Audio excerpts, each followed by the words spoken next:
जय श्री कृष्ण, जय श्री राम। अयोध्या नगरी की सुंदरता का वर्णन करते हुए अब वाल्मीकि की लेखनी चली उनके महारथियों के बारे में कि अयोध्या के जो महारथी थे अर्थात जो उनकी रक्षा करने वाले योद्धा थे वो कितने अधिक शक्तिशाली थे। वो इतने अधिक शक्तिशाली थे और धनुर्विद्या को चलाने में इतने कुशल थे कि वो केवल आवाज से ही शत्रु को पहचान लेते थे और जिस और आवाज आती थी वहां उनका जो तीर था इतने निशाने में लगता था कि एकदम शत्रु का नाश करने वाले थे। और वो उनके अस्त्र शस्त्र इतने तेज थे कि वो केवल शत्रुओं का नाश ही नहीं करते थे अपितु उनमें इतनी अधिक शक्ति थी कि भयंकर से भयंकर पशुओं का वो 1 मिनट में नाश करने वाले थे।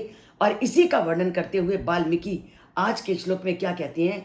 सिंह सिंह व्याघ्र वराणाम मता नाम नद्दतो वने हंतारो निशितई शस्त्रही बलाद बाहुबलैरपि।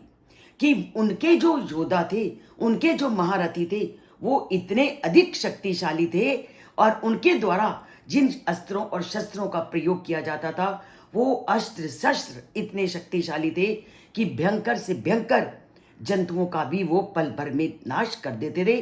अर्थात उनको मारने की शक्ति उनके इन अद्भुत अस्त्रों और शस्त्रों में थी। तो इस प्रकार के महारथी के अस्त्र और शस्त्र अर्थात पूरी तरह से सभी प्रकार के अस्त्रों और शस्त्रों से सुसज्जित थी वो अयोध्या नगरी।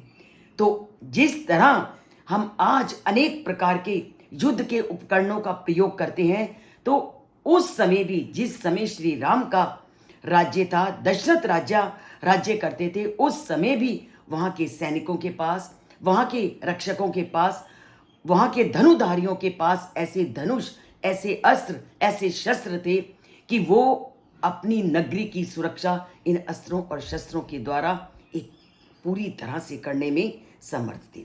तभी उन्होंने कहा कि उनके पास ऐसे अस्त्र शस्त्र थे, वो उन अस्त्रों शस्त्रों के द्वारा बड़े बड़े जानवरों का जो कि उनकी बाउंड्री को नुकसान पहुंचा देते थे उनका भी वो नाश कर सकते थे।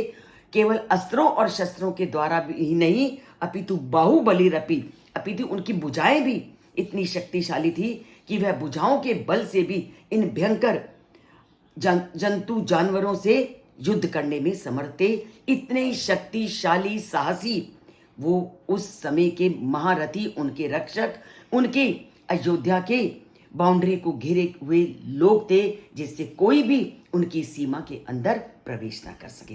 तो किस तरह उनकी सुरक्षा का पूरी तरह से जिम्मेदारी ली हुई थी महाराजा दशरथ ने। तो अयोध्या नगरी हर प्रकार से सुरक्षित थी। इसका वर्णन वो वाल्मीकि आज के श्लोक में करते हैं और कल वो किसका वर्णन करते हैं इसे हम कल के श्लोक में जानेंगे। जुड़िए इस चैनल से, सब्सक्राइब नहीं किया तो सब्सक्राइब कीजिए और लाइक का बटन जरूर दबाइए।